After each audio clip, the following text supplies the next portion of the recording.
urges Benue elders to tackle killings permanently.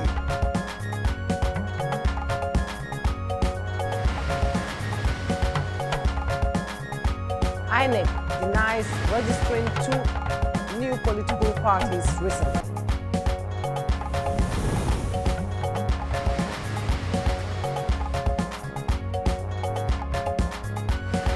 House forms new panels to probe mining operators.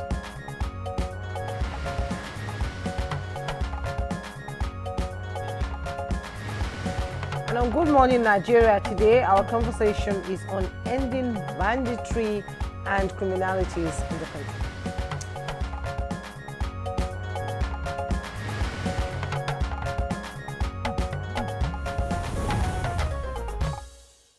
Well, I think we have two topics this morning. The second topic is on energy and governance. Well, let's start with the first topic, which is on ending banditry and criminalities. Nigeria is still grappling with serious security challenges, especially in the northwest, north central, and southeastern regions.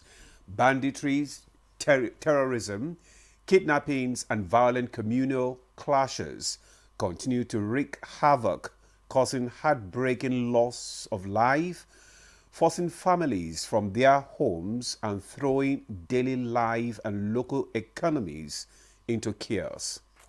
Indeed, that's true. And although there have been some signs of progress, thanks for ongoing military efforts and various government strategies, but the overall situation is still unpredictable and deeply concerning. Yeah, of deep concern. During President Bola Tinubu's visit to Makadi yesterday, he advised that a committee of elders should be constituted to help address the alarming security issues in the state. His visit is in response to the disturbing wave of violence that plagued the state, from banditry to kidnapping, cult clashes, and those long-running farmer-herder tensions. The security situation in Benue is deeply troubling and has put lives and livelihoods at serious risk. And it's not just about insecurity, it's affecting the state's economy, particularly agriculture. Many farming communities have been attacked or displaced, and farmers are now too afraid to return to their fields. Concerned persons say this has severely impacted food production, not just in Benue, but across the country. To their credit, the state government has made some efforts. They launched the Benue State Civil Protection Guards to work alongside traditional security forces. They have also supported farmers with training and agricultural inputs. But let's be honest, the challenges are far more from over.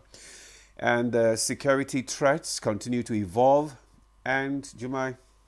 Yes, the challenges are they're just there, not ready to go away. And that's why some voices are calling for a different approach. Yes, the anti-open grazing law is in place. And yes, operations like Ayam Nyor are active. But maybe it's time to move away from force-based strategies and employ more peaceful, people-oriented solutions, dialogue, negotiations, and long-term conflicts resolutions. There are also strong arguments for complete reassessment of the state security architecture, from enhancing community policing to using technology for surveillance and intelligence.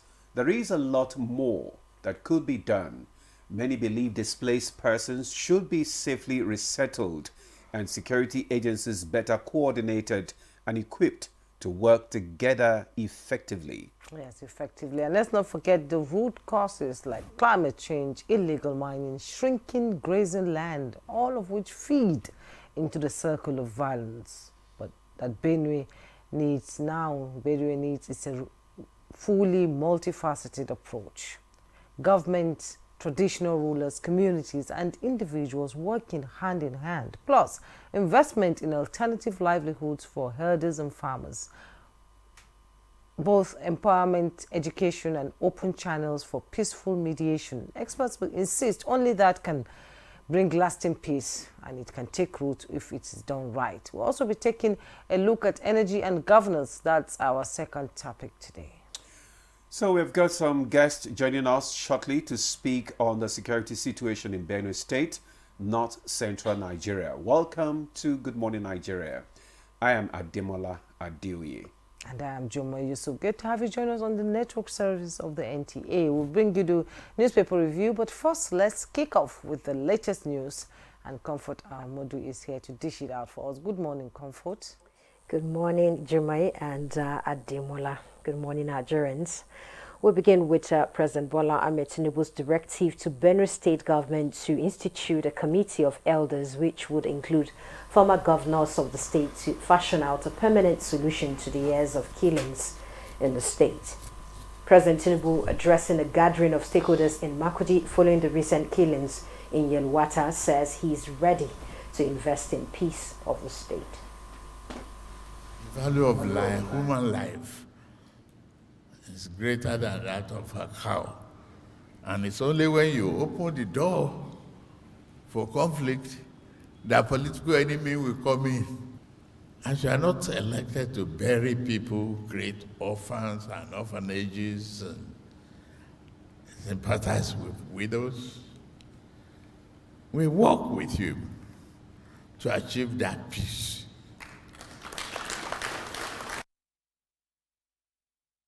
The Progressives governor says President Bola Tinubu's security approach to ending incessant killings in Benue State and parts of the country conforms with the resolution of the 20 state governors on the platform of the governing party.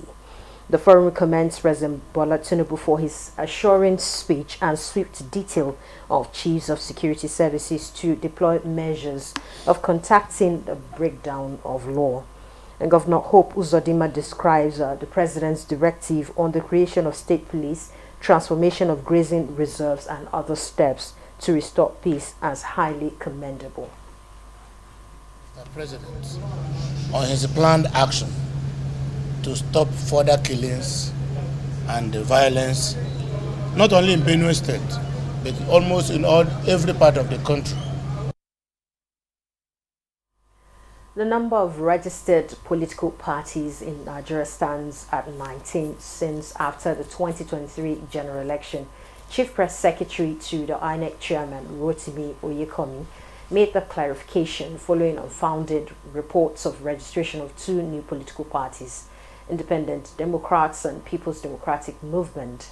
And the statement further clarifies that the parties were registered in August 2013, but were deregistered in February 2020 due to the party's inability to win even a ward as required by Section 225A of the 1999 Constitution. A total of 1.659 trillion naira being May 2025 Federation account revenue has been shared to the federal, state and local government councils. The revenue was shared at the June 2025 Federation Account Allocation Committee meeting held in Abuja, and the 1.659 trillion total distributable revenue comprised revenue of 863.8 billion naira, valued added tax revenue of 691.7 billion naira, electronic money transfer levy revenue of 691.7 billion naira, and 27.667 billion naira, and exchange difference revenue of 76.614 billion. Federation Account Allocation Committee indicated that total gross revenue of 2.942 trillion was available in the month of May 2025. Total deduction for the cost of collection was 111.908 billion, while total transfers, interventions and refunds was 1.171 trillion naira. As the House of Representatives Committee on Solid Minerals continues investigative hearing on the operations of miners with regards to compliance with the existing Mining Act 2007, It has constituted additional subcommittees to interface with the ministry and operators. That's the news for now. Good Morning Nigeria continues with Ademola and Jumai after this break.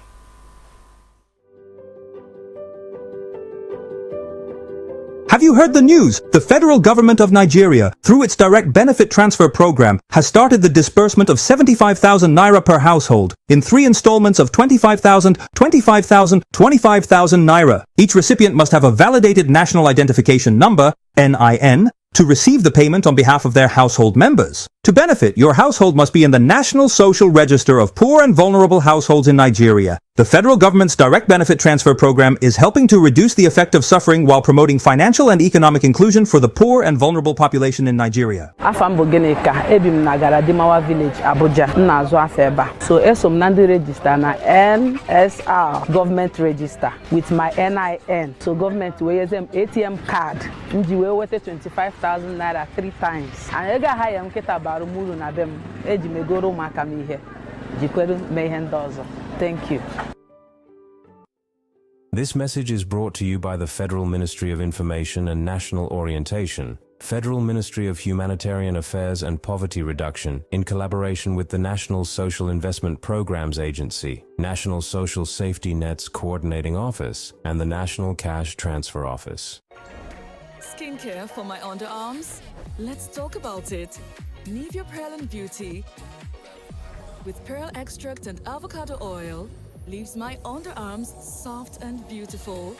I get care and 72-hour protection in one deal. Nivea Pearl and Beauty, the only skincare my underarms need. Skin is for having it all. Nivea is for skin. Hi. You don't know when you have bacteria breath, and bacteria may be the cause of it. Don't let bacteria breath get all the attention. Use Close-Up with antibacterial zinc. Close-Up helps get rid of bacteria breath.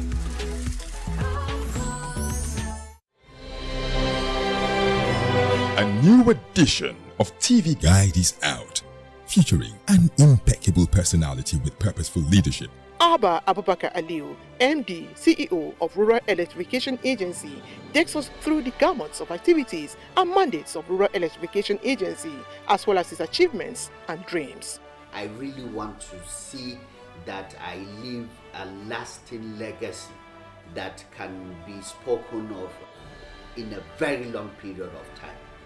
Welcome to a world of fun and excitement as we also present an assemblage of professionals in the media space. Some compelling NTA programs, current trends in the fashion world, ICT, sports, entertainment, and lots more. Meet Professor Charles Anosike, the Director General and Chief Executive Officer of the Nigerian Meteorological Agency, as he shares his vision in repositioning NIMET as a key player in Nigeria's climate strategy. Get a copy at the vendor near you or any NTA station nationwide. TV Guide, your indispensable companion. Our major currency unit is the Naira, while the minor unit is the Kobo. They are both in notes and coins. The Naira is more than just a medium of exchange. It bears the images of our heroes. So, stop abusing the Naira. It is a criminal offense to spray the Naira at events. Stop stepping on the Naira. It's not your enemy. Do not squeeze, ruffle, or write on the Naira. Handling the Naira with dirty or oily hands can deface the Naira. Love the Naira as you love yourself. Be a real Nigerian. Do not abuse the Naira. At NTA Television College Jos, you will dive into exhilarating hands that will fuel your passion in education and propel your career to new heights. We don't just teach, we craft the next generation of media leaders. Explore our diverse offering, understanding the personnel matters and issues in the public service, basic development communication, financial reporting under IPSAS, and interpretation of public sector accounting standard IPSAS, audit, internal check and control management, video camera maintenance, new technologies, optics, fiber, IP technologies, automation, storage management, and wireless technology. Challenges and opportunities in the secretarial profession in the digital age. Digital marketing, basic drama, online reporting, understanding the provisions of the revised public service, audio engineering operations and maintenance, camera operations, and intermediate drama. Mark your calendar. The second quarter of 2025 is your launch pad. This is your moment to seize the future. Announcer management. Hey Nigeria, ready to breathe cleaner air and save money? Let's talk about gas. Drive with CNG, the smart, cost-effective choice. Fill up for less and travel further. Save money, save the planet. Switch to LPG for cooking. It's cleaner, healthier, and better for environment. Say goodbye to smoke and eye problems. Do you know Nigeria is a gas nation ranked 9th globally with over 209 trillion cubic feet of gas reserve? Gas isn't just for cooking and driving. It powers industries too. Cleaner, cheaper, and more efficient. And the best part, conversion centers are popping up everywhere. It's never been easier to switch to gas. Join the cleaner energy revolution. Choose LPG for cooking and CNG for your vehicles. Clean energy for brighter future. This message is brought to you by the Office of the Honorable Minister of State for Petroleum Resources, Gas, supported by the Nigeria Midstream and Downstream Petroleum Regulatory Authority, NMDPRA. Thanks for staying with us. You're still on to Good Morning Nigeria on the network service of the NTA. Next is newspaper review.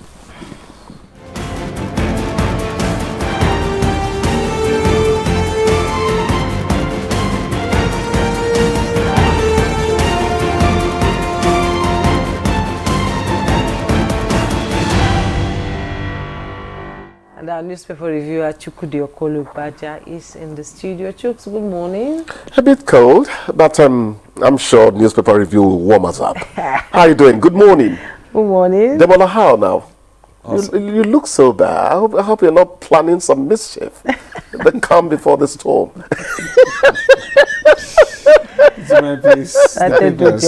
This morning. Let's go to the papers.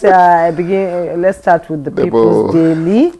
And just below the masthead, U.S. visa restrictions on ECOWAS synonymous with non-tariff barriers. That's coming from the Minister of Foreign Affairs, Tuga.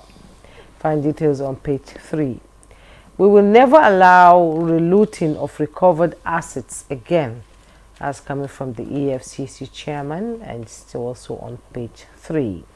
At the bottom plate of the People's Daily, judiciary stands firm against terrorism atrocity, says CGN. Details on page 4. Yobe Hisbah destroys 243 cartons of alcohol in Yobe State. Agric Energy Defense top investment drive as Nigeria-Brazil dialogue kicks off today. And 2027 APC debunks endorsement of Tinubu Ribado ticket in Adamawa. Details on page 7. Senate tackles NNPCL over discrepancies between 210 trillion naira expenses. And the headlines in the People's Daily: Benue killings go after criminals. Tinubu orders army, police, DSS with rider. Urges Governor Alia to accommodate all stakeholders' criticisms. You find the details on page 5. Nemola. Okay, I have the Leadership newspaper, and just above the nameplate, Niger goes hard on use of women children for illegal mining. We have Positive of Fund. TCN decries 457 billion debt. Nigeria to evacuate stranded nationals from Israel and Iran. We have Benue killings, hunt down killers now. Tinubu tells security chiefs. Expresses shock, no arrest yet. We are facing calculated genocide. Tortiv says politicians prefer to worsen crisis for state emergency. Then NEC PDP. PDP INEC meets Friday. Why Aburi Accord failed, Gowan. Then we have 200 security agents killed in Southeast, DSS witness. Uniport to confer honorary doctorate on Wike. Chooks. Thank you, Demola. When is your own honorary degree coming? What do I need an honorary for? Don't I sound intelligent enough to pick one that is purely academic? I said you were up to some mischief. Hunt down killers now, Tinubu tells security chiefs. Hunt down killers now. He actually expressed surprise that there has not been an arrest. And that has been at the core of the continuing criminality. Settlement is a different thing entirely. David Autumn came back from Aso Rock way back when the crisis was happening during his tenure. And he said the then president told him, go and settle with your neighbors. That became another point of him, you know. But ultimately, they have to settle that issue amicably. Somebody dropped the word existential issue there. It has become an existential issue for both parties involved in when people were peddling Islam. Christian, you know, sometimes we are weak in reasoning. It is about land grabbing. It is about some people saying, oh, roaming around is not going to work anymore. We need to be somewhere. And for crying out loud, the truth is that they have to be somewhere. But on what terms? Is it terms that are going to hurt people who feel they are the original owners of this place?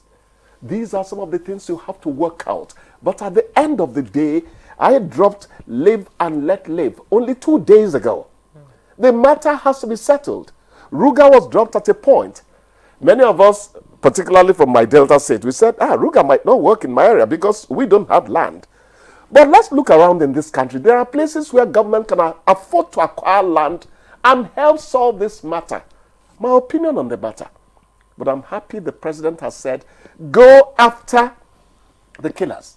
Criminality is a different thing from we need to settle this matter.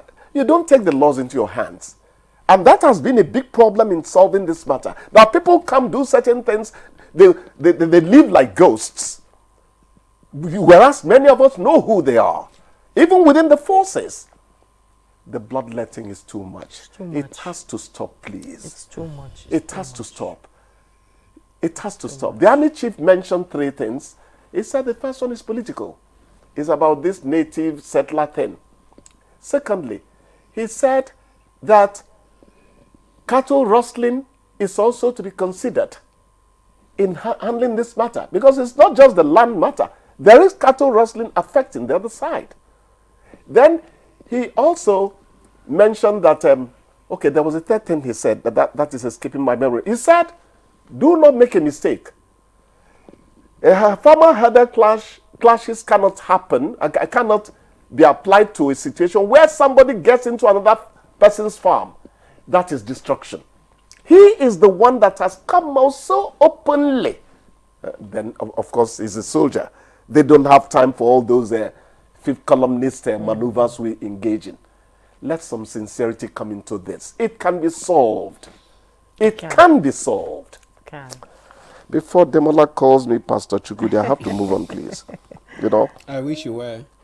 I wish I was. Okay, let's go to the EFCC. We will never allow looting of recovered assets again. So these assets they were looting. Oh, you took it from my lips. So that means the assets were being looted. See, we don't come here to embarrass government. I'm not one of those journalists that do all that grand stuff. It doesn't mean anything. I'm looking for solutions. Yes. I from my own point of view, I want to reason. So the question is this: is there real looting then? So all these things we hear, they are true. And if there is real looting, it is laxity on our part in terms of ensuring that correct procedures are taken after you have acquired. Is that to say that government is not a continuity? Because the excuse could be, it happened under this president met a lacuna somewhere. No. To some point, the government of PDP and APC must have a common ground somewhere. Partisanship does not defeat that for the sake of country. So we don't want to hear that because this happened, because that happened, there was real looting. It means we have been lax as security people at a point, as an agency, you know, ensuring that criminality does not continue on our patch of earth. So let's not be allowed to be subjected to certain things that should not be said. I'm sorry, but that's how I feel about it. Nigeria to evacuate stranded nationals from Israel and Iran. About time too. You don't see those missiles? Even the dome is failing Israel. Some missiles are getting through. Haifa and Tel Aviv. But let's go to what you raised. Take prompt action for the sake of our own people in good time. And I think it's about time too. Some people have actually banned travel to Israel. Well, the airspace, don't you see those red things there? They're fatal. And I was watching President Trump yesterday on CNN. He was saying that the airspace of Iran belongs to the U.S. The Americans have voted for Trump. Let them enjoy Trump. I'm not going to say anything beyond that. I won't. And I won't even allow you to say anything. It's time to kick me out. Don't we all know your intentions? But God day, that is even my name. Oh, okay. Thank you, Mr. Gode. Thank you so much. Always a joy being here. All right. You Mr. make me happen. Bye-bye. Thank you. We'll now take a break. The conversation will kickstart when we come back. Stay with us.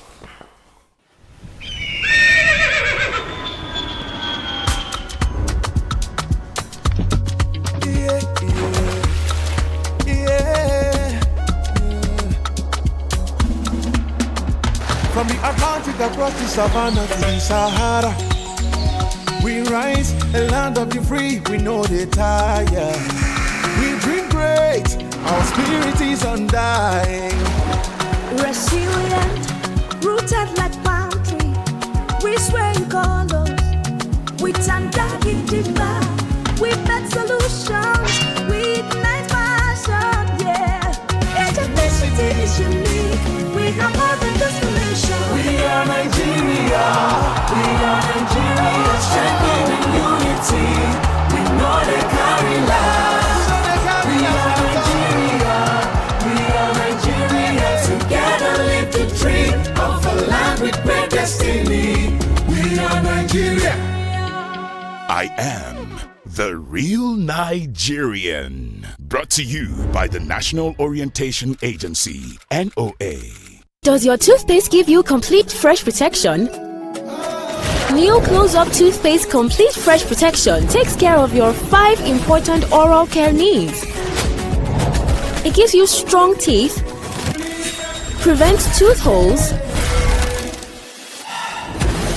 cleans deeply, fights bacteria, and gives you fresh breath. Complete fresh protection from Close-Up.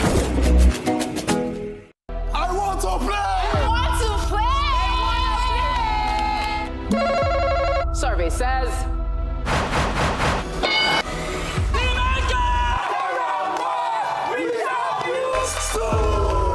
if my phone rings at 2 a.m., it's probably my mom. An emergency. Landlord.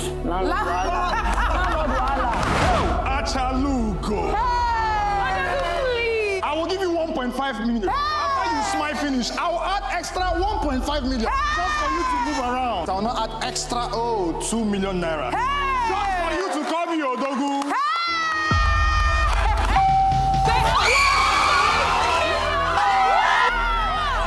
Family Feud Nigeria Season 3 is officially live.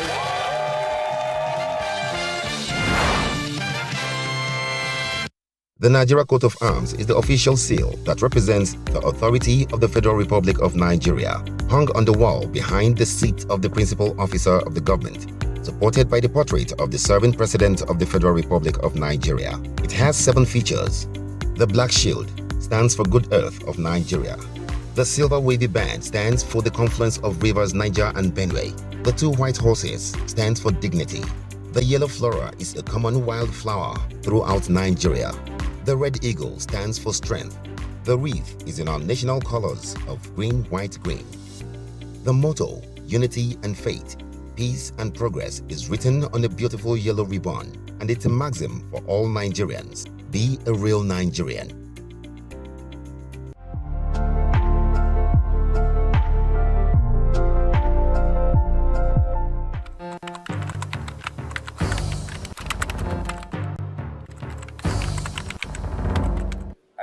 pleased to announce encouraging news from the National Bureau of Statistics, which released the Consumer Price Index, the CPI, for April 2025, only yesterday. According to the report, the headline inflation rate for April stood at 23.71%, this represents a decrease of 0.52% from the 24.23% recorded in March 2025. Similarly, month-on-month inflation dropped by a notable 2.04% from 3.90% in March to 1.86% in April.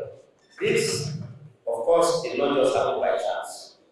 The President is focused and is determined, and his determination and his interventions are clearly paying off.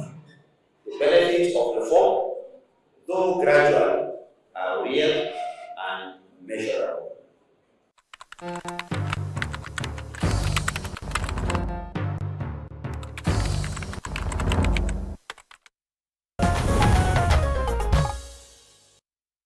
Good morning, Nigeria, on the network service of the NTA. Just before we begin our conversation, let's take this background report by Oyeyemi Ajayi. Over the years, Nigeria has faced some serious security challenges, with banditry and other crimes becoming all too common. No region has been completely untouched, but the Northwest, North Central and Southeast have really borne the brunt of it lately. It's not just the victims and their families who are suffering. The whole communities are living with fear, grief and uncertainty. What started as isolated incidents has grown into a national crisis that affects us. The pain from the recent attack in Yelwata, Benue State, is still raw, a haunting memory for survivors and a source of deep sorrow for the families of the over 200 victims who lost their lives.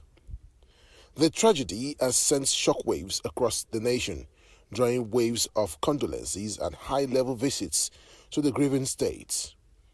Among the most notable visitors was President Bola Ahmed Tinubu, whose presence in Benue State marked not just solidarity, but a shift in tone and strategy. During a crucial town hall meeting in Makurdi, the president did not mince word. He called for the immediate arrest of those responsible and directed Nigeria service chiefs to restore calm and security across the state. The meeting went beyond mere rhetoric. It was a focused attempt to chart a new course, one rooted in actionable solutions. The agenda: reinforced security through improved intelligence gathering, stronger community engagement, and strategic deployment of resources to help displaced residents build their lives. The president also emphasized the need for dialogue and unity across communities, urging everyone to work together to end the cycle of violence. The governor of the state, meanwhile, struck a firm tone in response to growing calls for self-defense among frustrated residents. Instead, he urged communities to trust in and support an enhanced community policing framework, arguing that locally anchored security systems remain the most effective way to tackle the state's complex challenges. The broader context is impossible to ignore. Banditry and violent criminalities have long plagued Nigeria, particularly in the northern regions. From kidnappings and armed robbery to cattle rustling and communal attacks, the consequences have been devastating. Widespread displacement, economic collapse, and far too many innocent lives lost. Yet, Yelwata has become a painful symbol and perhaps a turning point. As Nigeria seeks answers, one question continues to echo: how can we finally win the war against banditry and insecurity? That's the big question our guests will be tackling this morning on NTA's Good Morning Nigeria. Stay tuned as we explore the path forward. Thank you very much, Oyeyemi Ajayi, for that background report. And we already have in our studio our guest to discuss the issue this morning. We're talking about banditry and criminality. So we have Patrick Agbambu, President, CEO, Security Watch Africa Initiatives. Mr. Agbambu, good to have you again. Thank you so much for having me. All right. Also, we have joining us here is Abutu Yaro, retired Assistant Inspector General of Police and fellow National Defense College. Mr. Yaro, good to have you again. Thank you. Good morning. Good morning. Pleasure. And we also have joining us via Zoom from Uyo is Dr. Benson Olubuo, Public Interest Legal Practitioner and former Country Director of Center for Civilians in Conflict, Nigeria office. You're welcome to Good Morning Nigeria. Thank you. Thank you for having me. Okay, let's kickstart our conversation this morning with retired AIG Yaro. I'm sure you are also worried with the level of criminality and banditry that is going on presently in the country. Just yesterday, the president had to go to Benue State to console and condole the people of the state and also to assure them that government is not lagging behind in ensuring safety of the people. Now, let's look at before we look at the root causes of this banditry and criminality, let's examine the visit of the president to Benue State. What impact you think it will have to calm nerves in this situation?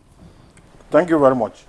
The visit of Mr. President to Benue with respect to the water situation is apt, and it provides sufficient balm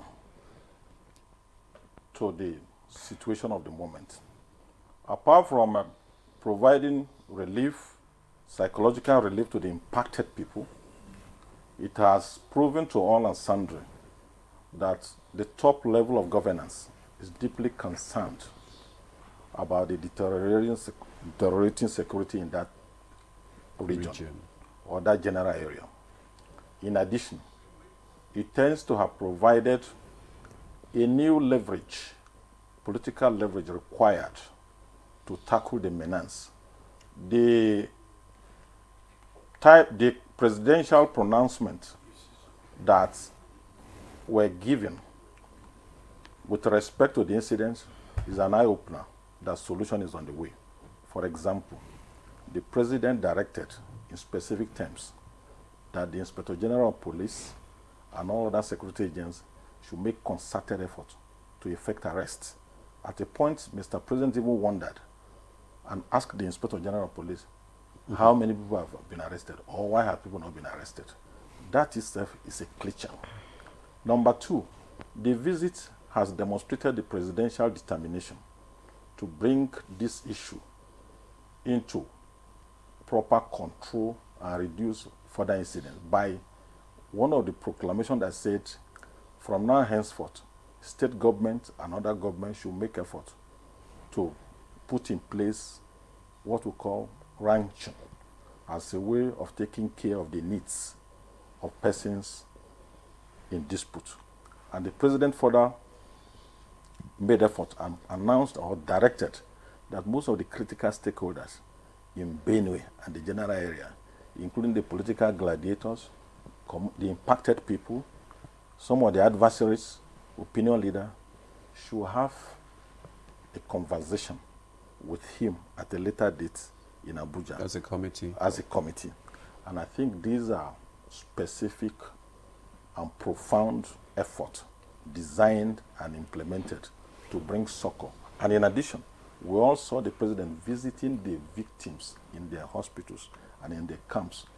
This is of a historical essence in the sense that since this Benue issue started on record in the most glaring form we are seeing, no sitting president has visited what we call locus inquo. Locus inquo implies the scene of incident, the scene of crime.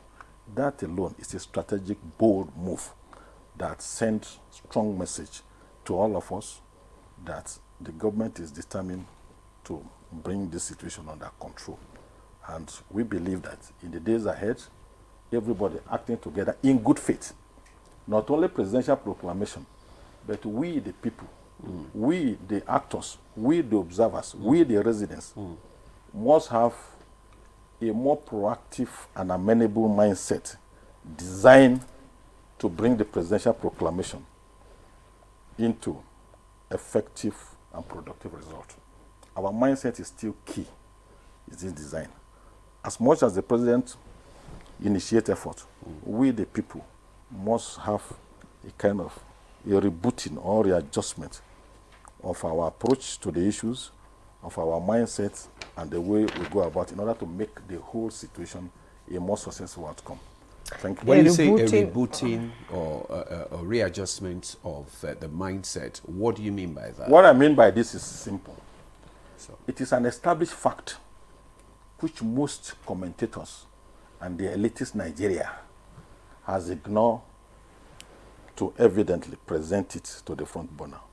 One of the rebooting is that the adversaries, that is the headers, the farmers, are having some mindset that we have never really emphasized it openly with an effort to correct it. One of the mindsets of the headers is this, that land has no ownership. That land is a nature's blessing. Whereas the farmers and the communities, their mindset and their belief that land or forest are individual and community properties that has a defined ownership, defined use. That mindset must be understood by all and sundry. In most parts of the country, most of the time from the Middle Belt down to the Atlantic Ocean, that mindset of ownership of land belonging as a property, definite property, is an established fact. And that mindset too, our penal system and the law recognizes that. Whereas in some parts of the country, the vast land is not seen in that way. So the convergence of this dichotomy, dialectics, must be highlighted. It must be understood because it provides the precursor to the incident we are managing. They believe that you can move from here to there as long as there's no building. That belief in most parts of the country does not hold. And even the law, the legal provision, does not support that. Unused forest has a definite communal ownership and personal ownership. And that is why when you are acquiring land, even for government purposes, most times you pay compensation to the family of the community holding. It is important for us to make this subject to be understood by all of us in order to make our country more workable. If we just move and say under the banner of freedom of movement, like as I move into this studio, as I have a freedom of movement to move into the studio, after the studio is a public asset, it does not hold. It defies logic and common sense. I agree that this studio is a common property. It's still regulated by some people who are superintending, who are managing it on behalf of the public. The same doctrine applies. And lastly, some of the mindsets too, which is common, which we have failed to speak about, is that we in this part of the country, particularly the former northern Nigeria, which Benue is an integral part, had as far back as 1964, under the regime of our premier, the late Sir Ahmadu Bello of blessed memory, he enacted what we call Grace Land Law Act of Northern Nigeria. And all the 19 states, they are part and parcel of the Northern Nigeria. As we domesticated our law to our states, we make reverence to the laws of Northern Nigeria before states were creation. Those grazing reserves that were provided under Sardauna's government by Act in 1964, they are still there. The territories are still there. Most of these farmers and grazers, They are aware. They are aware of the story. They are aware of the narratives. Their fathers and parents told them this story. But we, the elites, that's why I say we need to reboot our mindset. We have tactically, silently, preposterously decided to keep it aside. Whereas the impacted people, the farmers and the herders, they are aware of this. So there's need for a revisit. Sure, that is a rebooting of the mindset I'm talking about. Okay. All these are fundamental issues involved that if we don't provide attention to them, the presidential initiative arising from this visit will not yield the desired dividend in time and in quality and in quantity that will bring peace to Benue and most part of our country. I rest my case for now. Thank you so much. You've raised some pertinent questions. Let me bring in Mr. Patrick into this conversation now. First of all, I would like you to tell us what you think of the president's visit to Benue State. This is the first. He's beginning to set the precedent, and I believe as a Nigerian, it will sort of suit the pain a little bit that the president cares and he's there. But this is a persistent issue. It's a hydra-headed monster that refuses to die. So you've been on monitoring of issues like this across the country. When you heard the news of what happened in your water, what was your first reaction? Yeah, my first reaction wasn't that of surprise, because we know that Benue is like a time bomb until the problems or the situation is taken care of, and as at now not taken care of, so anytime it could erupt. But my reaction to the president's going was I was so elated, I was so happy, and because I know the impact, and the impact is far-reaching, and apart from calming the nerves, it will help to set the template for a solution to this. Before now, for me, I have called, we have been treating the symptoms, but there is need to treat the disease itself, which is understanding. And I remembered here, the last I talked about, I said, listen, the solution must be by the people. And the president made in his pronouncement, just as the AIG pointed out, the committee of elders that the president actually is asked that they must be set up, of all gladiators and everybody. They must meet, they must agree. Then they will meet him in Abuja for them to fine-tune every other thing. This is the best thing that could have happened. And I believe that moving forward, and with the political will, I just pray that it will not just fizzle out after people seem to have forgotten, because in Nigeria there are a lot of activities that happens every day that we seem to forget some issue. We must not let this be what will help to solve this Benue crisis, not just only Benue, because it will become a template to the Plateau incident, even the Nasarawa incident also, because they also have the same crisis. They're all in the same region and they are suffering the same issues. So for me, I believe that it was the joker now to be able to do it. And the governor, like the president did say, has given the governor the charge. You are not elected to be burying people. You are to govern and for projects and development. So he has his time for him to now sit up, forget political leaning, because the problem there, just as the Tortif did say, there's some political activities that also aggravate the situation, and utterances aggravate. So I believe that the president's visit, just like a father who has spoken to them, will help to be able to take care of the whole problem. Well, thank you very much, Mr. Bambu, for your opening remarks there.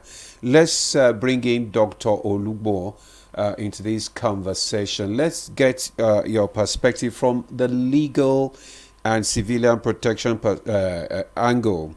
We're looking at the president's visit and the issue of criminality and banditry in the country, especially in the northwest and north central and the Southeast.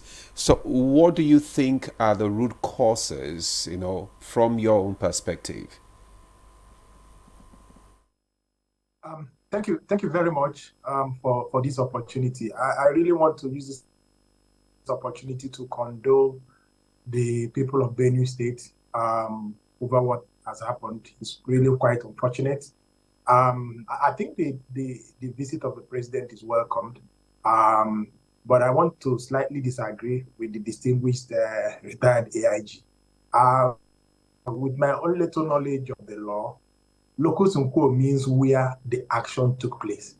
And where the action took place is Yewata, not at Government House in Benue State. The president visited some of the victims and survivors, but the action took place in Yewata, in a particular local government. I don't think the president went there. There were flooding, and it was impossible for him to go. But that's also failure of governance. But what I want to bring on the table is that the Constitution of the Federal Republic of Nigeria says clearly that it is the primary responsibility of the government to protect life and properties. And no non-state actor can take over that responsibility. So clearly what we are seeing is that both the state government and the federal government have proven that they are unable to protect lives and properties, especially in Benue State and other centers of conflict in the country. The reality is that Amnesty International released a report in May to say that between May 2023 to May 2025, that we lost 6,896 people in Benue State as a result of these attacks, and that 450,000 citizens of Benue State have been displaced. So this is May. So that means if you add what has happened in June, we are looking at not less than 7,000 people killed just within a span of 2 years, and probably a lot more that have been displaced. And of course, this is statistics. So there's a possibility that the real numbers may be higher than what we have officially. So in terms of banditry and criminality in Nigeria, there's quite a lot that we need to unpack. And for me, I think there's a responsibility for everybody, both the federal government, both the state government, both the local government, both the Office of the National Security Advisor, Office of the National Human Rights Commission, and even the National Assembly, because we all have responsibilities to ensure that citizens go home to sleep and they sleep with their 2 eyes closed. There's a lot of factors, a lot of issues. People have called it climatic change. People have called it banditry, criminality, land grabbing. Of course, we also had the Tortiv bringing up the issue of genocide and possibly ethnic cleansing. One cannot wish these things away. I spoke to a colleague who lives in Benue State, and I asked him, what do you think should be the solution to this problem? He said everybody should be armed. I think everybody should be armed. He knows nobody will agree to arm every Nigerian. But I think the frustration that government is saying, stay in peace, live with your neighbors, but people come with AK-47 and clean out a village is scary. So I think it's a possibility. It's something that we should look closely. And that means that the protection of civilians should be on the front burner of government activity. The tension of the economic status of the country is also affecting this, the climatic change. And of course, everybody knows that Benue State is the food capital of Nigeria. It's the food basket of Nigeria. So it's also impacting on our ability to feed ourselves, because from the feelers we are getting, from the interviews we have held in Benue State, quite a number of lands now are no longer being found. Most of the farmers are no longer able to even visit their farms. I know a number of people from Benue State who stay in Abuja who say they are unable to even visit their local government because of insecurity. And people have occupied even their own homelands. It's a big issue, but I think if there is political will to resolve this crisis, it can always be resolved. And the president has a responsibility. The governor of the state also has a responsibility. And I agree with what has already been said here, that there is political dimension to this issue. between, of course, what you can call the political gladiators in Benue State. And I don't believe that non-state actors should be so armed that they're able to displace the police, displace the Nigerian armed forces and other security agencies, and then just disappear into the thin air. And we are not able to do any arrests. We don't know where they are coming from. Of course, a lot of people have stated clearly that there are porous borders in Nigeria. We agree. And that most times, some of these invaders or marauders or whatever you can call them, or bandits, or, they come from Nasarawa State. So even the locals said they got intelligence. They were informed that this thing was going to happen. And they related this information to security agencies, and that nothing happened. Although some of them also said that they must applaud the Nigerian police force because they first attacked the police force that was stationed close to that place. Before, they were kind of different places where they moved in to cause the mayhem. I sympathize with the people of Benue State, but sympathy cannot solve this problem. The federal government has a responsibility. The state government has a responsibility to bring peace, to ensure that individuals who bear responsibilities for these crimes are held accountable. Accountable is a big issue in terms of resolving this issue. And if we just look over it, gloss over it, and bring the children out under the rain to welcome the president, is not the best optics. The people of Benue State are grieving. And I think we owe them that duty to ensure that the dead did not die in vain. And I think there is a responsibility for the federal government to put their foot on the ground and say never again, and make sure that we use our assets, both kinetic and non-kinetic, to resolve this conflict, not just in Benue State, but in different other theaters of conflict in different parts of the country. Thank you. I want to stay with you there. It's continual. It has been happening. And we've heard strong words coming from our presidents before and now President Tinubu. So do you think, in your opinion, Nigeria is investing enough, in security intelligence gathering and coordination between the security agencies?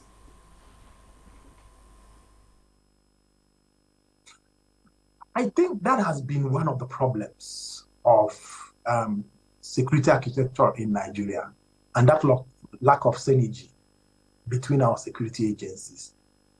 Unfortunately, and I stand to be corrected, most of our security agencies work in silos. There's no coordination in terms of what is happening. And I am not a security man, but I don't know the extent to which security agencies in Nigeria share intelligence, because this is clearly an issue of failure of intelligence, or either that is somebody who is supposed to do something did not do it. Because we have the Office of the National Security Advisor, we have this security services, we have the Nigerian Police Force, we have the Nigerian Armed Forces, and other ancillary security agencies. And nobody can tell me that no security agent got the signals that this was being planned. Nobody can tell me that nobody had any intelligence that there was movement of people with weapons, because the locals said that the people who attacked them came with more than 100 motorcycles.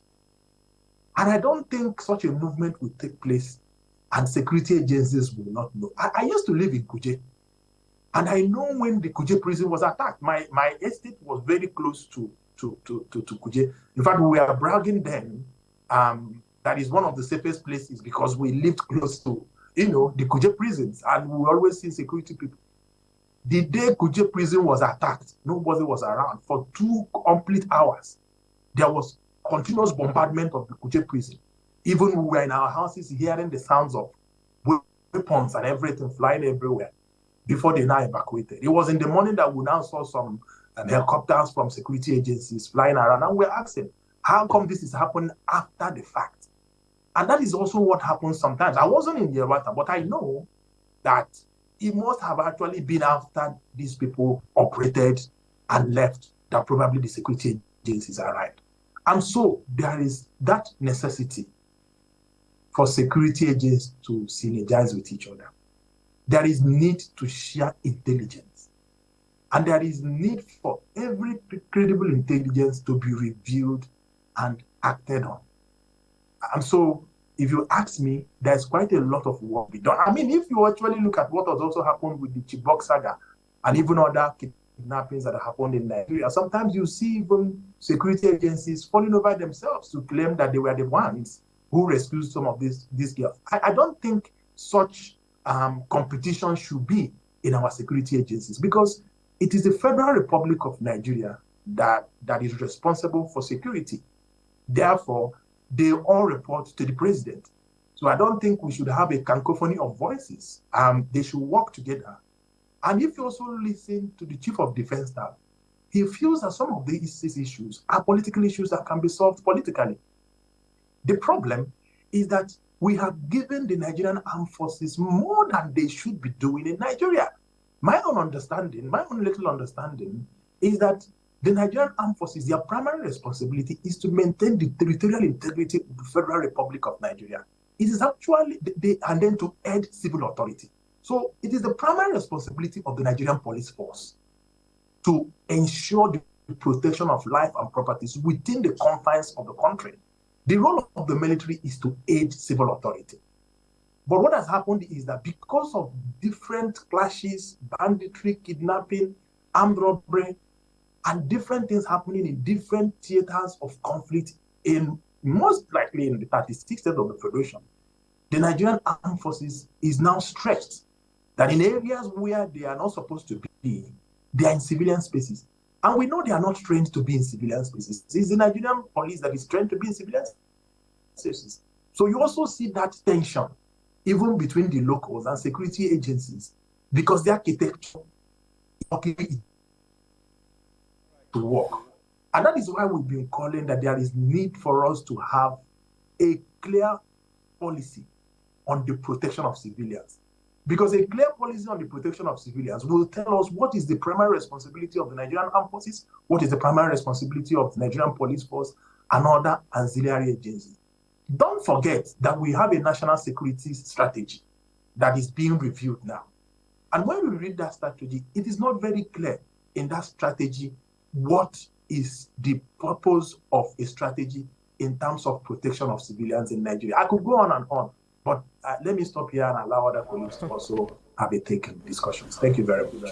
Okay, thank you very much, Dr. Olugbo, for being very considerate, at least to allow others to speak. You have raised a lot of issues, ranging from intelligence gathering to failure to respond, that is the prompt response to information when it is passed to security agencies, and also the collaboration of security agencies in, tackling security issues. We want to just remind our viewers that you can also contribute and sending your questions via the the numbers displayed on your screen. Send text messages or WhatsApp to that number on your screen, and the guest in the studio will be able to respond to some of your comments and questions. Thank you. Now, retired AIG Yaro, Dr. Olugbo has raised some issues there that I want you to also probably respond to it. The issue of being prompt response to intelligence gathering and information, especially when it's being passed across to security. You were a retired AIG. What exactly do you think is the challenge here? And how do you see the collaboration between government, security agencies? Thank you very much. You see, in this kind of conversation, it is important for us to be as nationalistic and truthful as possible. Because a Nigeria that works is for the good of all of us. And there are some facts that we regard them as notorious facts. That is to say, is beyond further proof. It is a notorious fact that today is Thursday. Am I not correct? Yeah. You don't need to debate it because it's an established fact. You see, at many public fora, this assertion that intelligence gathering, collaboration is weak, as uncoordinated, seems to be the mantra. And that's still part of our Nigeria self-delusion and deception. Every country, according to retired CSP Donald Ogugbuaja, every country, you get the type of police you deserve. It's an established fact. If you want to have a police that operates like NYPD, you have it. If you want to have a police that operates like a militia, you have it. If you want to have a police that operates like the British MI5 or MFI6, you have it. We need to do serious introspection as Nigerians. Have we really functionalized our police to deliver the kind of mandate we often talk about in public and official fora? It's still part of this. We need to do cross-examination. Go to that area, Yelwata. Go and see the rickety of situation there, or what you call police system. What mandate do you expect that kind of system to deliver in the instanta of criminal and aggravated violence breaking out? How can they be a first responder to that magnitude of criminality, that kind of savagery? These are issues in contention. Now, it is always easy to say that the security system, they are collaborating, my dear. They are collaborating. But the condition necessary for effective collaboration, are they really existing? If we don't begin to tell ourselves the naked truth and restructure our system to be in parity with functional environment, this deception will continue until we die, we fizzle out. And our children will come and inherit a dysfunctional one. So this matter, I want to leave it at this point. The security are working within the template of the workability we have created for them. They are really working in terms of commitment. But what are the operating tools? What are the operating conditions that we've provided them? Can any of us, as a functionary of authority, really say, look, Mr. Police, come. I provided you this, I provided you that. What is the relationship with what I provided you with what is on the ground? Or Mr. Secret Service, come. These are the leverage we provided, particularly in certain area that is prone to perennial attack. Do you know that Benue Police, where they are there, they don't have helicopter, they don't have communication system statewide, whereby you can stay at Agatu and call somebody in Makodi. You cannot even stay at Utrukpo and come on police system to call somebody in Makodi. These are events that happen at wee hours of the day, like Yelwata now, 10:30 p.m. Villagers are sleeping in their villages. Somebody come on motorcycle, you cordon them. After killing all of them, you burn their body. Some of the gory pictures, VDM, put them for us to see. In that respect, the local police in that environment, or the police headquarters in Makodi, or the SSS headquarters in Makodi, that cannot even establish communication with the locals in where the event is happening, how do they respond? Let us be very truthful to our country and ourselves. We are just playing with our country. This is a country of 230 million people. It has arisen in recent time, at least in the last 20 years. Security has become the most valuable national commodity that our citizens really need. What have we done as a country to make that security to be at an upper level in terms of service delivery? Why you see security people are not really talking is that by the nature of their service, they operate under code of silence, even at the point of death. Even if you ask them anything, they will tell you, say, "Oh, correct, sir. The man is dying, and he has not even eaten. Nothing is he has not even eaten since yesterday." So this situation is on and on. So we need to sit down as a country, as a elite group. Let us tell ourselves the naked truth. But if we want grandstanding, as most of us elite used to do, the consequences will always continue to manifest the way you see it.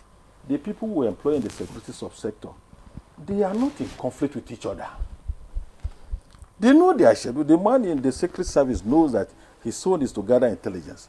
The man in the operational service, like the police and the civil defense, they know that when they make the intelligence available to them, their duty is to give effect to operationalizing the threats.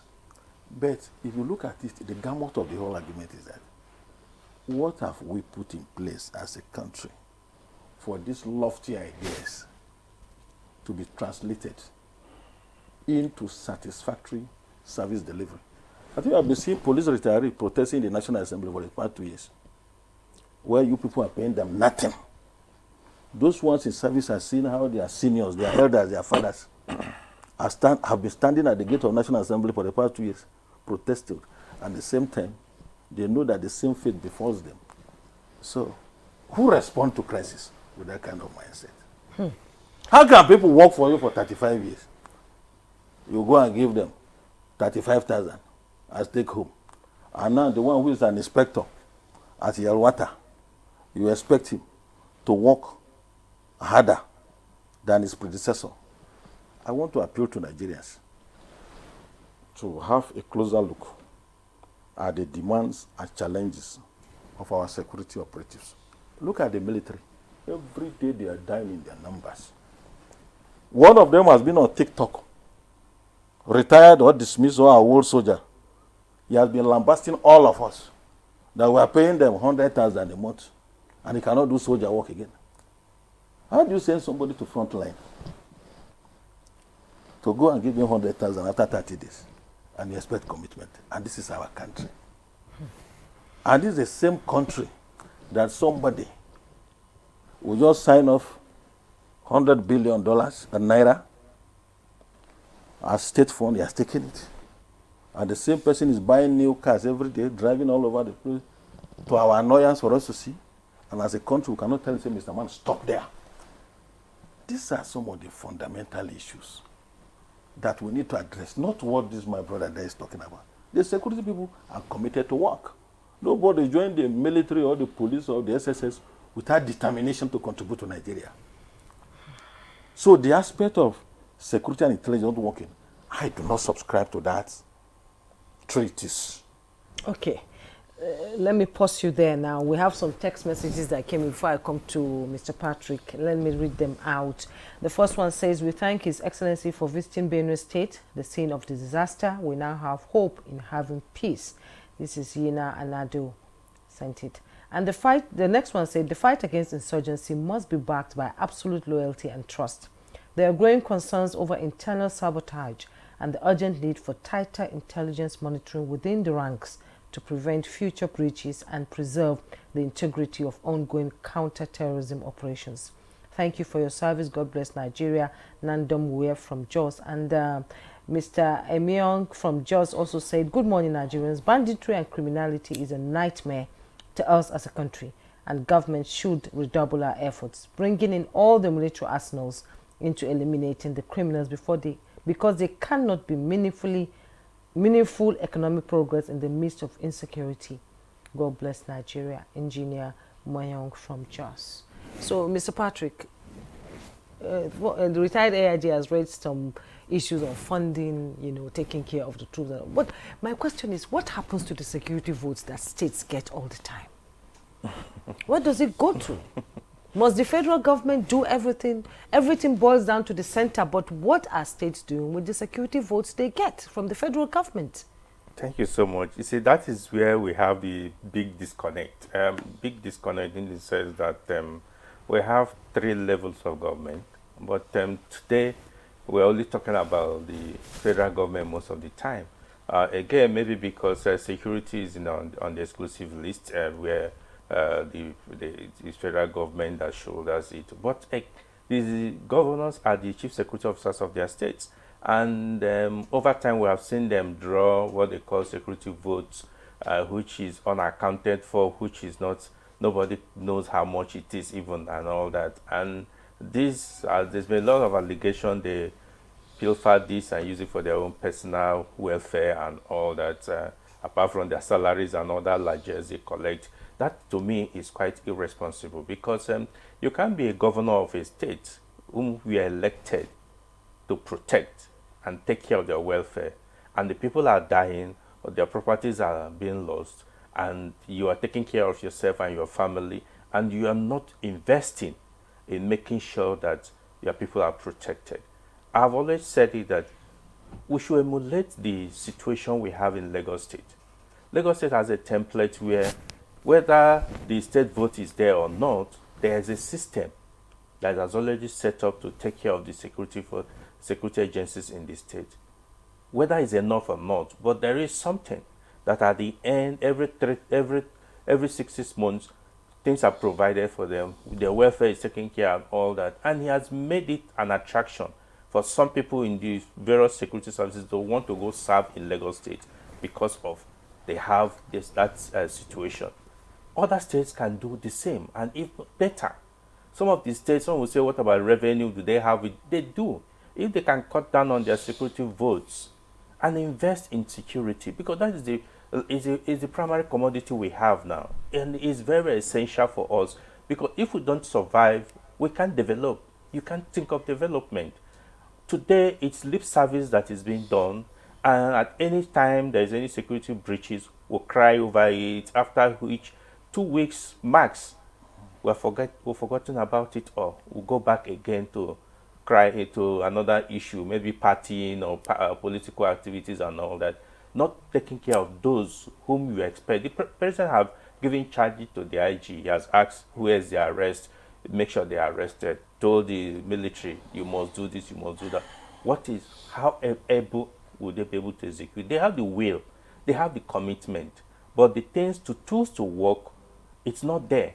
You are not motivating them enough to do the work. How many are there? They are not even in number. People, when they talk about all this, talk about, oh, why didn't they respond? How many are there? Go to Benue, find out the strength of the police in that command alone. It's not even enough. Yes, some people have said that, oh, but the politicians are having some for their own personal. That is another thing again, that there's need for restructuring and internal probing of what is actually happening. But still, if you put everybody together, it's not. Policing is supposed to be 400 to 1 citizen. But today, as what we have is close to about 3,000 to 1 citizen. And so they can't be everywhere. And that's why a lot of people have talked about issues of getting some support by timely information being passed and all that. But information, like the retired AIG did said, if you pass information to the police in Yewata, how fast can they communicate to the headquarters to get support? It's not possible.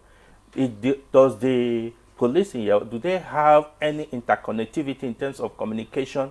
Not GSM now we're talking about, with even the military, the next military sector, to be able to give them support. They don't have. There's no provision in terms of communication that will help to facilitate all this. If you go take inventory of the armory in that area too, it's not, they may not even have up to what these aggressors, these non-state actors are having, but we expect them to do magic. So really, I think that to your question directly, the state governors have not acted responsibly with the so-called security votes that they collect every month and leaving the people to die. The president has said, you are not elected to bury citizens, or for us to come and mourn and orphans and orphanage. No, that is, you are elected to make sure that they are alive and they are well. So that's, I think, the leadership of all states and local government, because if the Guma local government, where the worker it falls into, is active that the local government, there will be level of security committees there. When you talk about intelligence, they will be able to process it immediately there, and actions will be taken. But none of the local governments are working. So a total breakdown of administration in this country, and until we get it right, we'll continue to experience things like this, sadly. Until we get it right, we'll continue to experience happenings like this. Thank you, Mr. Agbambo, for that. We just have this, before I go to Dr. Olugbo, let me just read these comments from Muhammad Awal Musa Afama from Kano. He said, ending banditry and criminality requires a multifaceted approach in adopting principles of community development, addressing the root causes of crime, and promoting community engagement. This involves enhancing security measures, improving socio-economic conditions, and fostering collaboration between communities and the settlers through community development process. Thank you, Mohammed, for that, your comment. Now let's go to Dr. Olugbo. Some people we've talked about the issue of reconciliation, but some are arguing that before we talk about reconciliation, that is to promote reconciliation and healing in affected communities, that justice needs to be served to victims of these ugly incidents. How do you think that justice should be served for victims of these incidents, and how do we go about reconciliation? How do we promote reconciliation in the affected communities?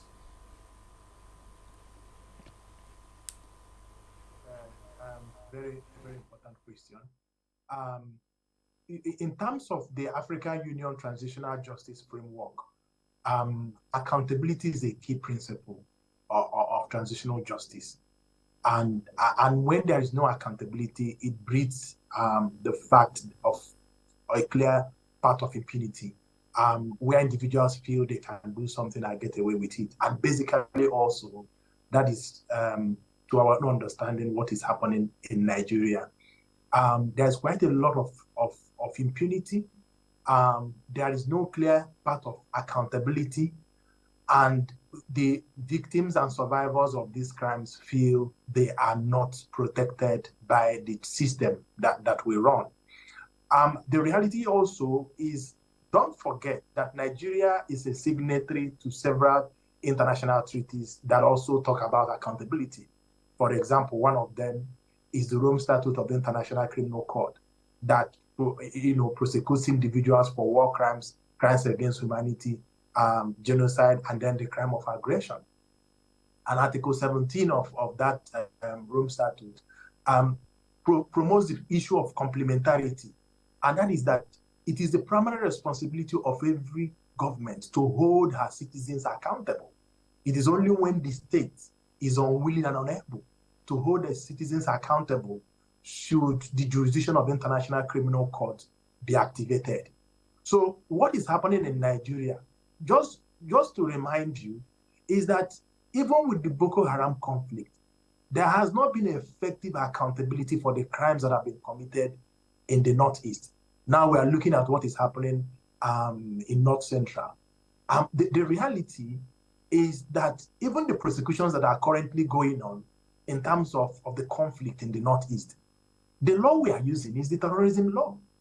And we know that the modes of the elements of crime of terrorism is different from when you talk about genocide, war crimes, and crimes against humanity. Probably the federal government is just doing it as a matter of, let's see what we can do. But if you look at the provisions of the Rome Statute very well, you will know that we need an implementing legislation of the Rome Statute, which is in pari materia also with our own local law, which says that the Constitution says that any treaty entered into by Nigeria has to be domesticated by the National Assembly. So there is no implementing legislation for the International Criminal Court. One of the problems we've had in the Northeast, is that some of the victims are not carried along in terms of the reconciliation process of the government. And the reason is very clear. that they don't see any accountability mechanism that is weaved into the reconciliation. Therefore, without reconciliation, without justice, actually, accountability, those who commit these crimes being held accountable, it is actually a little difficult for you to call somebody for reconciliation. If we take into consideration what is happening in different other African countries, for example, in Uganda, where they have the Mato Put, or in Rwanda, where they had the Gachacha and different other systems, there were accountability mechanisms embedded in these traditional justice mechanisms. So the reality also is that they did not just go only for the traditional justice mechanism. They also had accountability mechanisms that is functional within the state apparatus that they were using to deal with these issues. A lot of communities are going through a lot. A lot of these citizens have died. Victims, survivors are going through a lot. So for you to have an effective reconciliation using the African Union Transitional Justice Framework, I believe that there is need for accountability. Those who commit these crimes should be held accountable. And there is need for us to also look at the issue of victims. It's not just about punishing the people who commit the atrocities. We also need to have a victim-centered accountability mechanism. People have lost their ones. People no longer have houses to stay. And so what it means is that there has to be a holistic approach to the reconciliation. And you cannot be telling somebody to go and reconcile when the person doesn't have the next food to eat. The person has lost their dear ones. Okay, Dr. Benson, we have to pause you there. We have another topic to discuss and we're running out of time. Let me come back to the studio now. Mr. Patrick, on a final note, from what the president has said, if fully followed and implemented, would we be seeing a peaceful Benue State in the future? Yes, I believe that we'll be seeing a peaceful Benue State. Not just only Benue becomes a template for other areas of conflict. And I must commend the security forces, particularly the armed forces, for doing their work. They have tried. The police is doing, but the police, just like the president said, he has to put in more efforts and to do better. But finally, I believe that the government and the people must support them creditably to be able to function effectively. That these are the only reasons or only way that the president's utterances or desire can come to realization. Thank you very much, Mr. Agbambu. We have these comments from Matthew Ishi from Makodi. It says, anytime we have this attack, there's always an info that these attackers are coming in from Nasarawa State. We get this info and nothing is being done till it happens. This is by Darin Panom Silas from Jaws. It says, good morning, our esteemed guest on Good Morning Nigeria. Insecurity in Nigeria should be the concern of all Nigerians, not only security agencies. We need to collaborate with each other than blaming securities and government. Thank Mr. President for the visit to Benue State yesterday. I have some. Can I read Okay, them? okay. Yes, I have one that came in from Port Harcourt, Henry. He said, I would like to ask the retired AIG to shed more light in intelligence gathering because I can vividly say that the security body was aware of these attacks and I believe all these attacks are politically influenced. And one said, to end security challenges in Nigeria, it will require strong will from the government. Another one said, good morning. My contribution to what the AIG just said, if the security personnel are underpaid as excuses for lesser performance while the bandits are killing, why are the bandits not killing the corrupt leaders but going after the vulnerable in the society? Please tell the AIG that the killers have no excuse as God will judge everyone accordingly.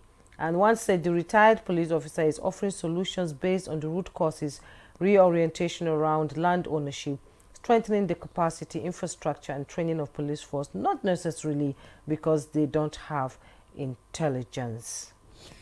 Well, we have just less than 1 minute. So maybe your Thank you very much. Why I align myself with the presidential declaration, but there's a caveat there. One of the items of the presidential declaration was the issue of ranching.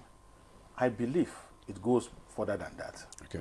There's need for grazing reserve, there is a fundamental difference between a ranch and grazing reserve. Grazing reserve are set out by the late Sardauna, the Premier of Northern Nigeria. Grazing reserves are public utilities, whereas ranches are private enterprises. I can assure you that most of the herders may not have the financial outlay. There are some that are peasant herders with less than 10 animals, less than 20. Now, those ones, they lack capacity to do ranching. Ranching means an acquired environment, fenced, with a forage assured, with water system assured, with veterinary services assured, with motorable road assured. But grazing reserve is an expanse of land, open forest, always not even guided or barricaded, whereby a collectives of herders move in there and they do the needful within the whole year. And this is doable, this is possible, in the sense that the 19 northern states government, what they need to do is to look into our books. What did we leave in our cabinet office in Kaduna when our states were created? Let us all the reserve. Retired AIG Yaro, I'm sorry, we just have to cut you here. We have another conversation, and it's really unfortunate we can't continue with this conversation. More time. We will have another conversation on this matter, and we do hope that you will be available. So thank you very much, retired AIG Abutu Yaro, who is also a fellow National Defense College. Thank you for coming on. Thank you for having me. It's my pleasure. Also, I want to thank Mr. Patrick Agbambu, President, CEO, Security Watch Africa Initiatives. Thanks for coming on the program. Thank you for having me. Oh, thank you. And our Zoom guest from Uyo, Dr. Benson Olugbo, Public Interest Legal Practitioner and former Country Director of Center for Civilians in Conflict Nigeria Office. Dr. Olugbo, thank you for your perspective this morning. Thank you. Thank you very much, and good morning, Nigerians. Thank you.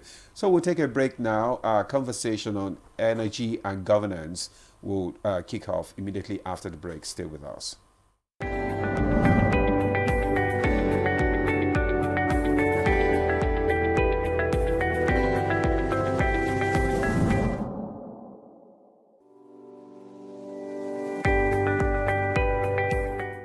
When we think about the digital economy, you can see it as the marketplace for digital goods and services. And increasingly, it's becoming a force to reckon with and an incredible contributor to economic growth, because we've seen the growth in technology and digital platforms. Technology has it really permeated every aspect of life and business, the way we live, the way we work. And when we talk about the digital economy, we're really talking about leveraging technology and digital platforms in a powerful way to drive growth, to drive solutions to problems, to drive applications, and to provide services. The digital economy is something that has the potential to help Nigeria leapfrog a lot of its development challenges, right? Because think about what the mobile phone did for Nigeria years ago. That is the potential we have for digital, because it has a way of reducing the barriers to innovation. It has a way of being able to transform service delivery, whether it's government's delivery of services or whether it's services in the health system, where people can use digital to actually be able to see their patients better. But it takes a lot to realize that potential of digital. The first thing is like every other thing, there's an infrastructure you have to build to be able to make sure that digital economy can thrive. Think of something like, capturing that happens in Nigeria, right? Where you capture, people's biometric when they go for a driver's license, when they go for passports, and each of those are separate things. Imagine a system where you're able to streamline that and actually have a platform that exchange biometric information that makes it easier for people to access passports, easier for people to register to vote. But today it's very tough, right? But those are basic infrastructure that needs to be invested in. A lot of it is through government and private sector collaborations to make it happen. If we're looking to accelerate growth in the Nigerian space, we really need to look at enabling the digital economy. That includes providing digital infrastructure, connectivity, because that's the highway, like the highway that everything rides on. We need to think about digital capacity building in terms of the suppliers to the economy and also the consumers within the economy. So a robust digital literacy initiative. The good thing about technology is that, one, it helps you to transcend boundaries. Two, it creates a level playing field, really, because if you create a solution, a technology-based solution that is applicable in this environment, that same technology can be applicable, exported to other environments. And, technology platforms also help drive collaboration, right? When we're thinking about innovation, when we're thinking about business growth, collaboration is an important part of that. So when we think about the impacts with the rest of the world, we find that actually technology platforms are giving us an opportunity to engage more actively, to collaborate, to create partnerships, to even export our knowledge and services for people to engage with all the great things I'm talking about technology and digital platforms. They need access, internet access, broadband access. So we need to make sure that access is more available and affordable for the average user. The most important thing is to think about where you want to go as a country and actually what type of policies are going to help get you there. There are examples of countries who've been able to transform using digital, for example. There are very clear things those countries did to be able to make it happen. So a lot of this, the pathway to be able to solve these problems are not mysterious, right? It takes courage of the policymakers to be able to understudy some of these things and bring in the policies that work to be able to help them.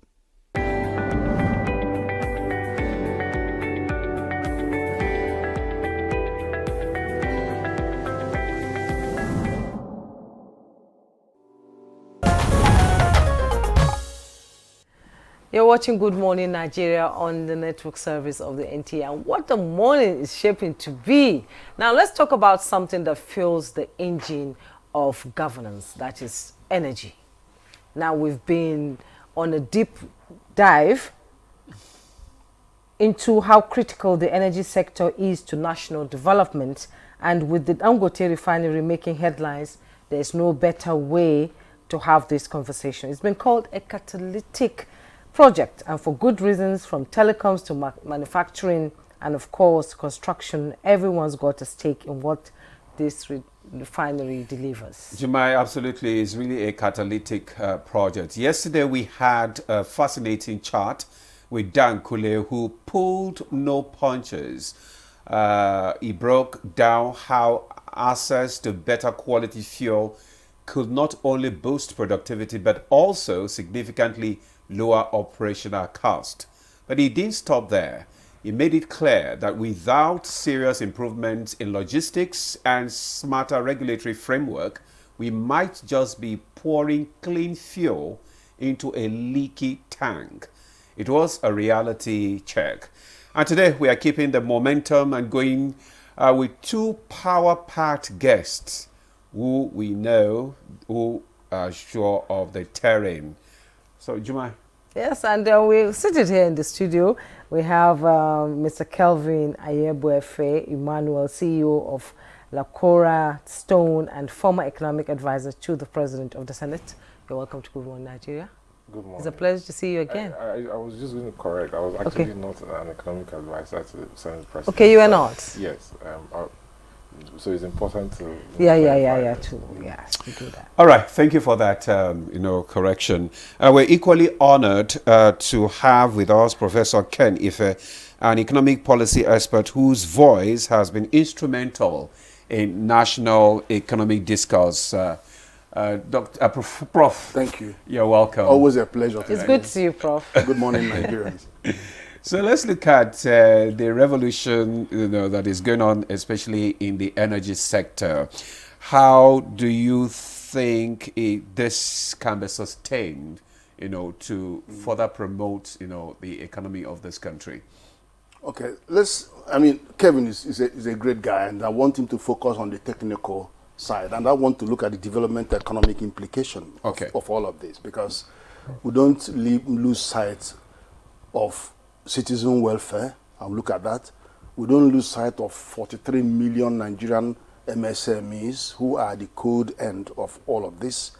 And then, of course, we don't lose sight of giving critical advice to the leaders of these tank farm, what they call it, these distribution people that are screaming. We want to talk to them so that we can help them understand how we can grow the business. Because they need to be educated. Yes. All parties need to be educated. Let me say that this is the most consequential. This is the most consequential thing that can happen in the entire energy supply chain.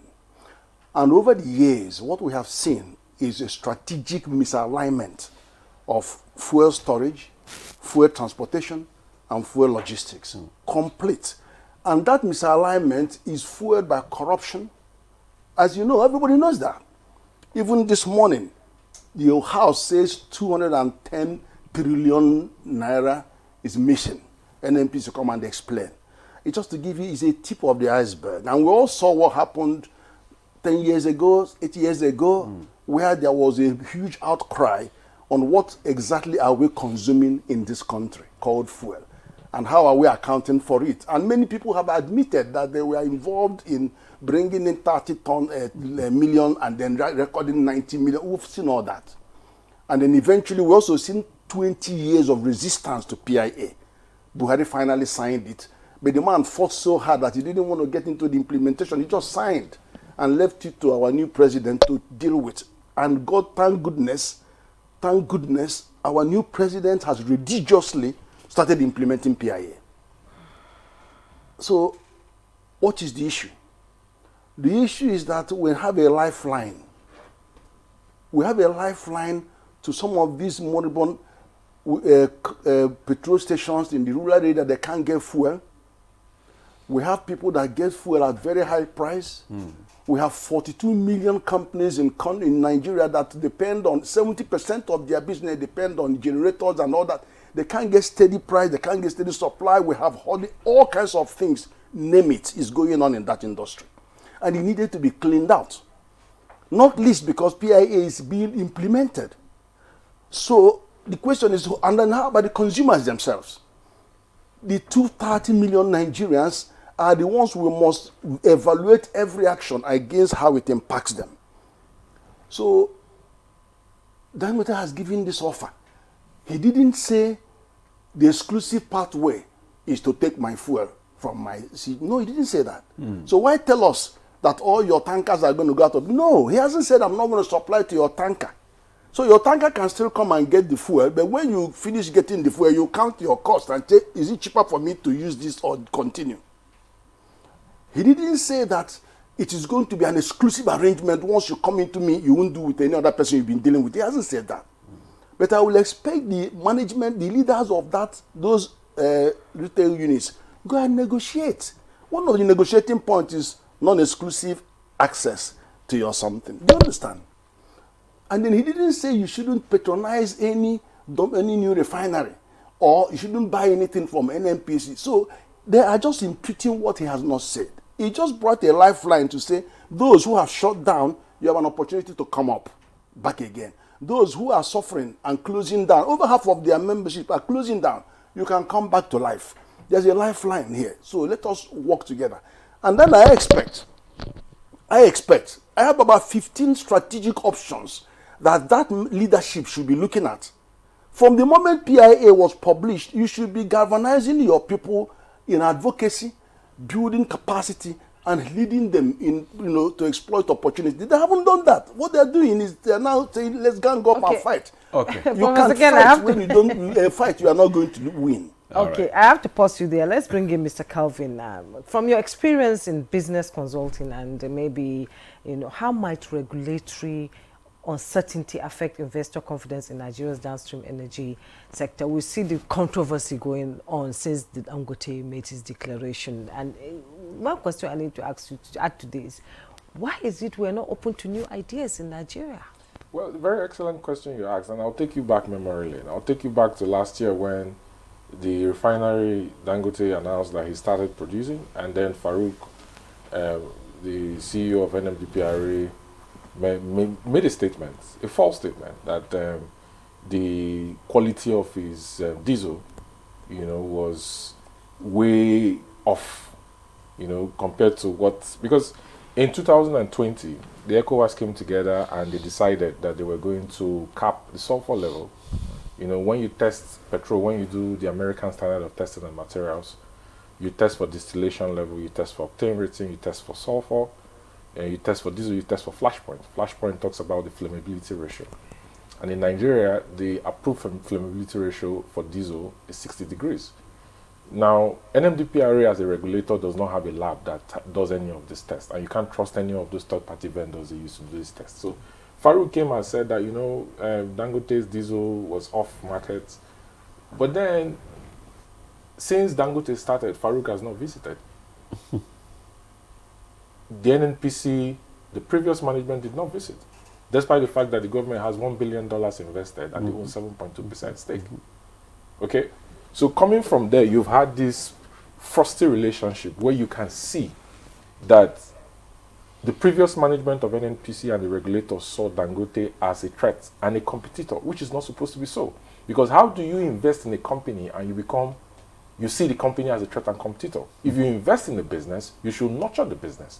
The regulator should be there to provide a framework that will enable businesses succeed so that they can pay taxes to government. So it's important for us to have this background.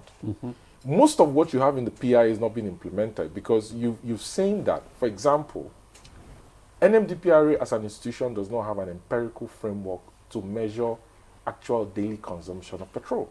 Okay. One of the advantages of this new regime that we've had, because the midstream and downstream sector is evolving, is that Dangote deciding that he's going to take on paying bridging allowances, assuming storage and transportation costs, will automatically bring out the true north of Nigeria's actual daily consumption, which I don't estimate to be more than 30 million liters of PMS per day.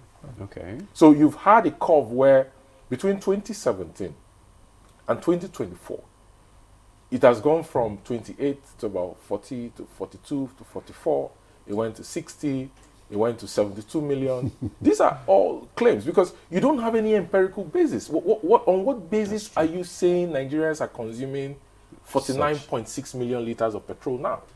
Now, the assumption that Nigeria is consuming 49.6 million liters of petrol was the basis on which they were taking out crude oil and bringing back petrol into Nigeria. But not all of that petrol actually comes in, even if there is paperwork for what they claim comes in. Now, I'll tell you what. One of the reasons why today NMDPRA as a regulator owes some of the marketers hundreds of billions of naira in bridging allowances is because whenever the claim on daily consumption does not equal the 10 naira per liter generated in revenue, you will not be able to get your formula for calculating bridging allowances, which was what was intended when Petroleum Equalization Fund was created by Gowon in 1975. Dangote is saying, let's leave this inefficient, corruption-filled regime of government paying bridging allowances for equalizing cost of petrol around Nigeria, which contributes to inflation, by the way, because there's variation in price of petrol. Up to 40% variation. Yes. It contributes to inflation because when you look at the basket for calculating CP, energy is taking like 20% of it. So how do you strike a balance here? A lot more. Right? So Dangote is coming and saying, listen, let's allow the private sector to drive this. You know, we refine crude, we get PMS, we get diesel, we get Jet A1 and all the likes. Now, there is inefficiency in the supply chain. The pipes are not working. Atlas Cove and Mosimi are not functioning. So you can't pump into the pipes and take it to the 22 different retail storage distribution centers. Across the country. Right? So Dangote said, let's even align with the presidential CNG initiative. Yeah. And I've always said that CNG, gas to power, gas to transport. Gas to power works. Gas to transport works for only vehicles because of the business case that has engine displacement of more than 2,000 cc, which are mostly trucks. Okay. Right? Dangote said, let's build daughter stations, then let's buy CNG trucks that can take from daughter stations and fill these CNG trucks. The CNG model saves you about 40 to 50% of cost compared to diesel when you do cost-benefit analysis, right? So that we can efficiently distribute petroleum products to different stations around Nigeria. But what you've had since in the past 1 year is a frustrating relationship where the refinery came, and instead of the marketers to come to the table and say, okay, you're producing petrol that meets up with ECOWAS standard, which is 50 parts per million for sulfur level as stated in sections 317.11 of the PIA, right? How do we negotiate a truce and work together? Okay, that's the question. They refused. Instead, they started threatening him. So what steps should they take now? What step would you advise that they take? I think the ship has sailed. The ship has sailed because the important thing is for Nigerians to succeed. Yes. Not for a cartel or private interests. Okay. Right? The important thing is for energy security. It's for Nigerians to get petroleum products, white transportation fuels around the country. For there to be no queues, for there to be no scarcity, for there to be no distortions, right? Look, petrol sells at Gantry, for example, at 820, 825. When it gets to Umaya, or when it gets to Inewi, or when it gets to Yenegua, or when it gets to Ilorin, or when it gets to Biu in Borno, petrol price goes to 1,002. Can we explain it? How is it that the people who are not buying crude, the people who have not built infrastructure, the people who are not assuming the risk for drilling crude oil, transporting it to refineries, refining it, are making more profits than the people who are involved in the actual legwork? How? Now, with this development now, is there likely to be a uniformity in the price of petrol across the country? Correct. So what Prof has said is that Dangote has not said, oh, we're taking the entire, because Dangote is not a regulator, he's a businessman, he doesn't have such powers. What he's saying is that I'm a player in the sector. I cannot build filling stations because the PIA will not allow me to build our own filling stations, right? But I want to bring more efficiency in distribution.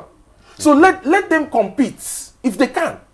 But what I will say is this: let Farouk do his work and ensure that every product that the marketers land in Nigeria is subject to the American Standard of Testing, which is the global standards for testing white transportation fuels, to be sure that they meet up with the sulfur level. Because I can assure you, if the products they bring into Nigeria is subjected to a test randomly, not calculated test, randomly, they will not meet up with ASTM standards for sulfur level as stated in the PIA, sections 317.11. Okay.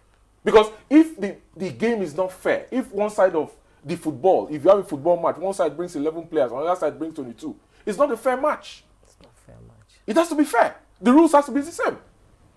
So they need to collabo so that Nigerians will enjoy. Okay, Prof, final question. Looking ahead, what government... It's not final, because this is a very serious matter. I'm telling you, it's a very, very serious matter. What governance and policy... Let me explain what I'm saying, let me, okay, go ahead, explain. See, before you embark on a national program, you have to show us a pilot.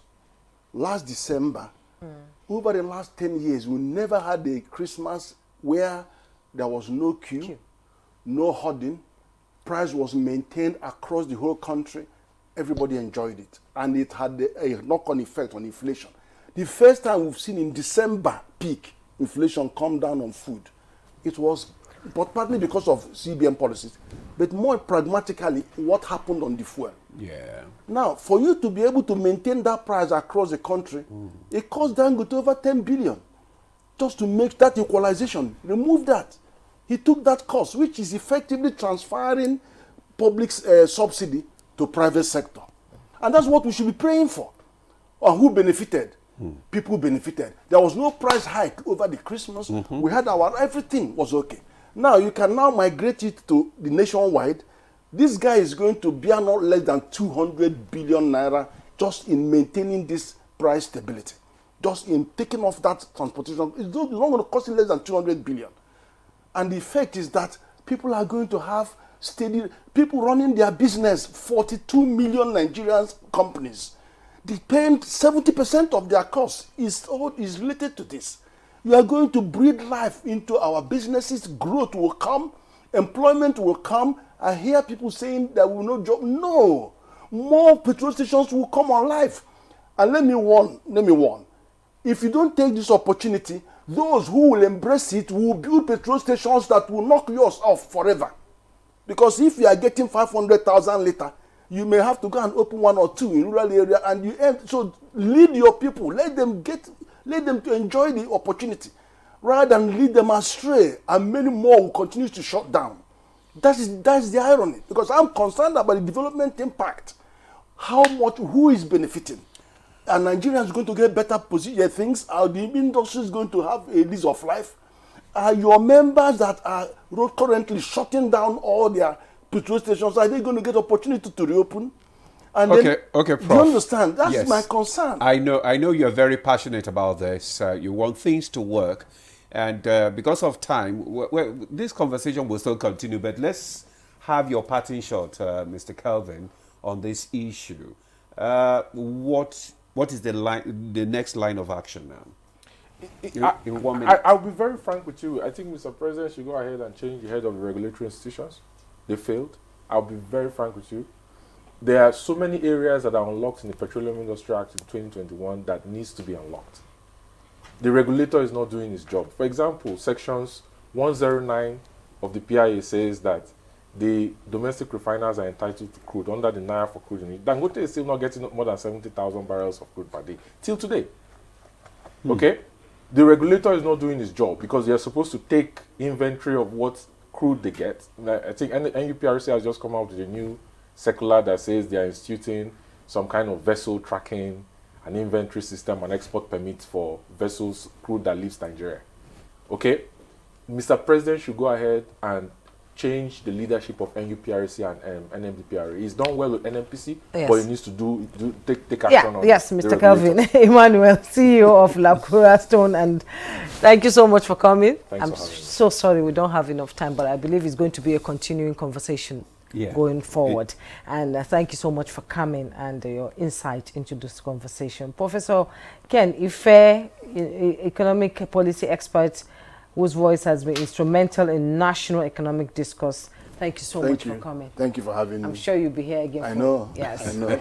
And that's Good Morning Nigeria for today. Thanks so much for your time. We hope you enjoyed the conversation. I am Jumbo Yusuf. And I'm Ademola Adeyo. Thanks for watching. See you again tomorrow.